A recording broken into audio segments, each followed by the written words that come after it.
O TDAH, se a gente for definir, são aquelas pessoas que desde sempre, ninguém vira TDAH, né? Porque tem gente que com 30 anos, eu sou TDAH. Não, você tem que ter sido sempre. Né? Onde você tem o lobo frontal funcionando menos, e o lobo frontal é o grande maestro da orquestra cérebro. A orquestra cérebro é o quê?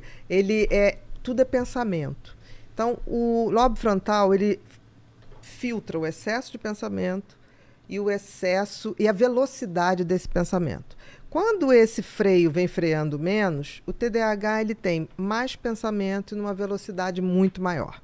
Então, ele capota na sua própria velocidade. Tem muita inteligência, tem tudo, mas ele de vez em quando capota, como se fosse uma Ferrari, só que ele não sabe conduzir a Ferrari. Entendi. Para acidentar é muito mais fácil. O autismo, você pode ter hiperatividade física, acontece isso com o autismo. E as pessoas confundem TDAH com hiperatividade física. Não, a hiperatividade do TDAH é mental. Você pode ter uma pessoa super zen, por isso que antigamente se falava TDAH predominantemente desatentivo, que predominava mente desatentivo. Tá. Era aquela criança que estava ali na escolinha, não fazia bagunça, não fazia nada, mas também não tinha noção do que estava fazendo ali. Se a professora perguntasse, a pessoa não sabia dizer, Entendi. porque estava em outro lugar, o pensamento já estava fora dali. Então, durante muito tempo, se confundiu, e até hoje se confunde, hiperatividade física com TDAH. Não é. Ele pode estar presente, a hiperatividade física? Pode. E como no autismo você tem a hiperatividade física por hipersensibilidade, não por excesso de atividade cerebral, muita gente confunde as duas coisas, principalmente em criança. Entendi. E tinha uma escola antiga que colocava como se o TDAH fosse um tipo de autismo. Por quê? Os dois têm hiperfoco. O que é hiperfoco? É aquele assunto que, para o TDAH, faz o cérebro dele funcionar direitinho. Porque dá tesão e ele se alinha e ele consegue fazer aquilo maravilhosamente bem.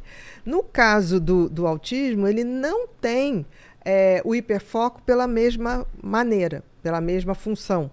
Ele tem um hiperfoco porque ele tem um traço muito obsessivo.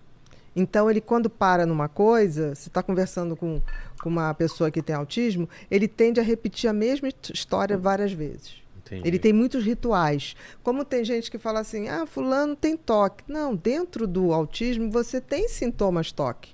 Porque é como se aquela criança precisasse reafirmar a realidade. Então, ele quer as mesmas coisas do mesmo jeito sempre. Se ela gosta da textura do plástico, ela vai querer. Sim, por quê? Você concorda que o autismo ele tem uma hipersensibilidade para o mundo, tá? Certo. Então, é o toque, é a sensibilidade auditiva. Então, quando ele começa a ter certas coisas e aquilo se dá bem, ele quer aquela segurança.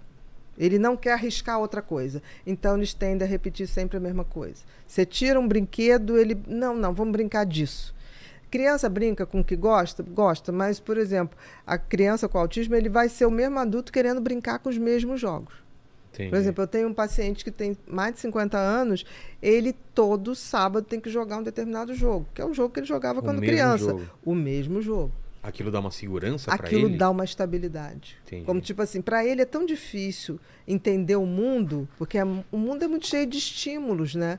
Então, para ele, aquilo é tão assustador que ele compõe o mundo dele de uma forma mais tranquila. Entendi. Por exemplo, por que ele tem muita dificuldade em socializar? Porque, na realidade, existe um excesso de sinapses no autismo. Ele nasce porque até 5 meses, por exemplo, está tudo formado. A partir de 5 meses até o nascimento, existe um processo de lapidação. Tira tudo que é excesso.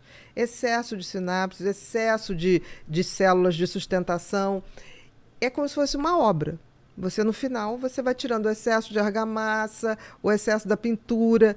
O que acontece com as pessoas que têm autismo é que isso não acontece. Eles nascem com um excesso. Por isso, esse excesso de irritabilidade, de som, de sensibilidade.